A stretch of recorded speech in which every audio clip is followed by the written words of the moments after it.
ગુજરાત રાજ્ય યોગ બોર્ડના યોગ કોચ અને યોગ ટ્રેનર દીક્ષાંત સમારોહ અને વિશ્વ ધ્યાન દિવસની ઉજવણી કાર્યક્રમમાં આપણી સૌની સાથે મંચ ઉપર ઉપસ્થિત ગાંધીનગર મહાનગરપાલિકાના મેયર શ્રીમતી મીરાબેન પટેલ, રાજ્ય યોગ બોર્ડના ચેરમેન શ્રી શિષપાલજી રાજપૂત, મારા સાથી ધારાસભ્ય શ્રીમતી રીટાબેન પટેલ, હિમાલય મેડિટેશન સંસ્થાના પ્રતિનિધિ શ્રી હિમાંશુભાઈ, શિવાનંદ આશ્રમના ટ્રસ્ટી શ્રી મહેશભાઈ, શ્રી અમરીશભાઈ, આમંત્રિત સર્વે મહાનુભાવો, પ્રેસ મીડિયાના મિત્રો, સૌને મારા નમસ્કાર. મને કીધું કે 1 કલાકથી આમ શિષપાલજી બોલે એટલે લાંબુ બોલી શકે, એટલે મેં કીધું આજે કેમ ઓછું બોલ્યા?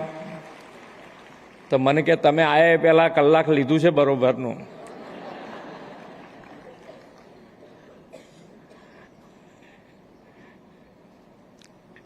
પણ આપણે બધાએ જોઈ રહ્યા છે કે જાણે યોગ કરતા હોય, આ દીકરીઓ યોગ કરતી હતી તો આપણને એમ લાગે કે અંદર હાડકું જ નથી કે શું, એવું લાગે. અને આજે તો બધા રેગ્યુલર યોગ અને જે યોગ નહીં કરતું હોય તો ધ્યાન, બે વસ્તુમાં થોડો ઘણો કદાચ ફેર લઈ શકાય કે યોગ એ શારીરિક શક્તિ વધારે અને ધ્યાન એ તમારી મનની શાંતિ, એટલે કે મનને એકાગ્રતા. તમે યોગ કરવાની તાકાત ઊભી ક્યાંથી થાય કે યોગ મારે રેગ્યુલર કરવો છે, એ ધ્યાનથી થાય. કે એમાં તમને ક્યાંય તમારી નિર્ણય શક્તિ ગજબની મજબૂત કરે ધ્યાન, કે તમે જે નિર્ણય કરો એ કરી શકો, એ ધ્યાનની તાકાત છે. અને યોગ તમને શારીરિક તાકાત આપે કે તમે સવારથી સાંજ સુધીની તમારી દૈનિક ક્રિયા જે છે એ થકાવટ વગર આખો દિવસ પૂર્ણ કરાઈ શકે, એ યોગ છે. આ તો બધા પોતપોતાની રીતે આની અંદર વ્યાખ્યા કરતા હોય, પણ મૂળ એની અંદર આપણે આપણું જીવન જે જીવી રહ્યા છીએ, જે પ્રમાણેનું જીવન અત્યારે જોઈ રહ્યા છે, એ બધાની અંદર આ યોગ અને ધ્યાન બંનેની આવશ્યકતા છે એવું આપણને બધાને લાગે. અહીંયા હમણાં મેદસ્વીતાની વાત થઈ, તો મેદસ્વીતા જ્યારે શરૂ કર્યું ત્યારે મને આમ પેલું પેટ એટલું બધું હતું તો એમ થાય કે ભાઈ હવે હું કોકને વાત કરું એ પહેલાં કંઈક મારું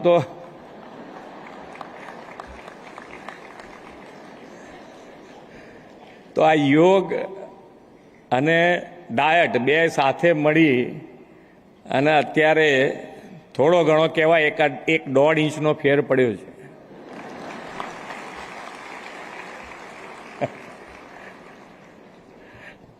પણ કરી રહ્યો છું, પણ છોડી નહીં દઈએ. વ્યવસ્થિત કહી શકાય કે ખરેખર મેદસ્વીતા ઉપર કાબુ મેળવ્યો છે ત્યાં સુધી હું જઈશ.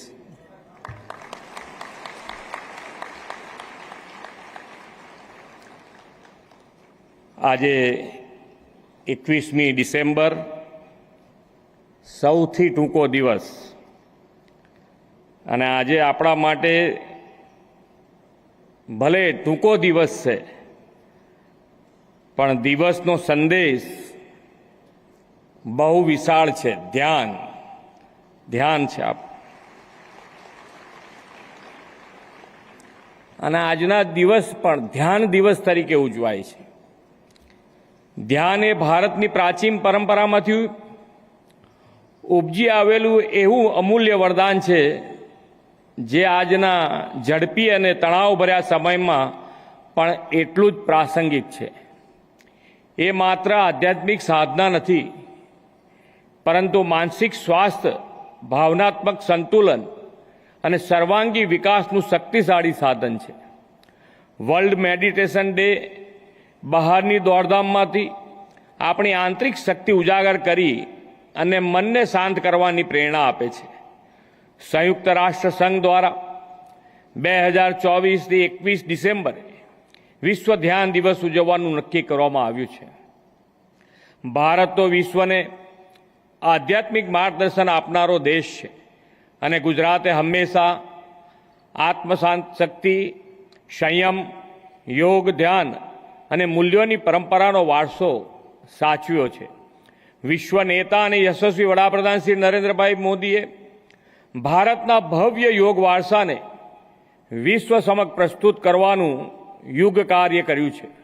વડાપ્રધાનશ્રીના વિશ્વ કલ્યાણના ઉમદા હેતુને સ્વીકારીને યુએન દ્વારા 21મી જૂનને વિશ્વ સ્તરે આંતરરાષ્ટ્રીય યોગ દિવસ તરીકે ઉજવવામાં આવે છે. આદરણીય મોદી સાહેબે યોગને સ્વાસ્થ્ય રક્ષાનો પરંપરાગત સરળ ભાગ કહ્યો છે. યોગ વિશ્વને આરોગ્ય, સંતુલન અને સુમેળનો માર્ગ બતાવ્યો છે, એવો પણ મત શ્રી મોદી સાહેબે હમણાં જ ગ્લોબલ આયુષ સમિટમાં દર્શાવ્યો હતો. તેમણે લોકો બીમાર જ ન પડે તે માટે યોગ, પ્રાણાયામ અને ધ્યાનનો ખૂબ પ્રચાર પ્રસાર કરાવ્યો છે. આમ છતાં પણ જો કોઈને કોઈ આરોગ્યલક્ષી સમસ્યા થાય તો આયુષ્યમાન ભારત દ્વારા કેશલેસ સારવાર પણ મળે છે. યોગથી આયુષ્યમાન ભારત સાથે હવે ધ્યાન, મેડિટેશનને પણ આપણે વ્યાપકપણે અપનાવીએ એ આજના સમયની માંગ છે. આદરણીય મોદી સાહેબનું વિઝન છે કે યોગ લોકોના જીવનશૈલીનો ભાગ બનશે તો સ્વસ્થ સમાજનું નિર્માણ થશે. યોગ અને મન અને શરીર એકતા માટે ધ્યાનનો જ ઉપયોગ કરતી એક સર્વાંગી પ્રણાલી છે. યોગને જન જન સુધી પહોંચાડવાના ધ્યેયને સાકાર કરવા રાજ્ય સરકારે ગુજરાત રાજ્ય યોગ બોર્ડની સ્થાપના કરી છે અને તેના માધ્યમથી યોગનો વિશાળ પ્રમાણમાં પ્રચાર પ્રસાર થઈ રહ્યો છે. આ યોગ બોર્ડ યોગ ધ્યાન બાબતે લોકોને જાગૃત કરાવવા, તાલીમ આપીને યોગ કોચ અને યોગ ટ્રેનર તૈયાર કરવાનું મહત્વપૂર્ણ કામ કરે છે. પૂજ્ય શિવકૃપાનંદ સ્વામીજીની ઉપસ્થિતિમાં આ યોગ ટ્રેનર્સનો આજે હમણાં કદાચ આપણા કાર્યક્રમ પછી તરત આવવાના હશે, એટલે આપણે અહીંયા એમની ઉપસ્થિતિ છે એમ સમજીને આ બધા જ ટ્રેનર્સોને હું ખૂબ ખૂબ શુભેચ્છાઓ અને અભિનંદન પાઠવું છું. જેમને આજે દીક્ષાંત સમારોહમાં સર્ટિફિકેટ આપ્યા છે, બધાને અભિનંદન. પરમ પૂજ્ય શિવકૃપાનંદ સ્વામી આજે અહીં આપણી સાથે ઉપસ્થિત રહેવાના છે. હિમાલયન સમર્પણ ધ્યાન હિમાલયના યોગોની પ્રાચીન પરંપરાથી પ્રેરિત પ્રણાલી છે. પૂજ્ય શિવકૃપાનંદ સ્વામીજી લોકોને બાહ્ય યાત્રાના સ્થાને આંતરિક યાત્રા માટે પ્રેરણા આપે છે. આવા યોગી પુરુષનું સાનિધ્ય આપણને વિશ્વ ધ્યાન દિવસે મળ્યું તે આપણું ગૌરવ છે. આજે નાની વયે ગંભીર રોગો, ડાયાબિટીસ, મેદસ્વીતા, બ્લડ પ્રેશર જેવા લાઇફસ્ટાઇલ ડિસીઝ વધી રહ્યા છે. આજના સ્પર્ધાત્મક યુગમાં યોગ અને ધ્યાન એ વ્યક્તિની એકાગ્રતા, નિર્ણય શક્તિ અને આંતરિક શાંતિ વધારવામાં કોઈ ખર્ચ કે આડઅસર વગર મહત્વપૂર્ણ ભૂમિકા ભજવે છે. વડાપ્રધાન શ્રી નરેન્દ્રભાઈ મોદીએ આપણને વિકસિત ભારત 2047નું લક્ષ્ય આપ્યું છે.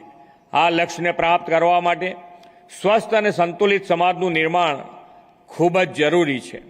ધ્યાન દ્વારા આપણે મનની શાંતિ અને સ્વસ્થ નિરોગી વ્યક્તિ દ્વારા સમાજનું નિર્માણ કરી શકીએ. યોગ અને ધ્યાનની આ પ્રાચીન પરંપરાને આપણે જન આંદોલન બનાવીએ.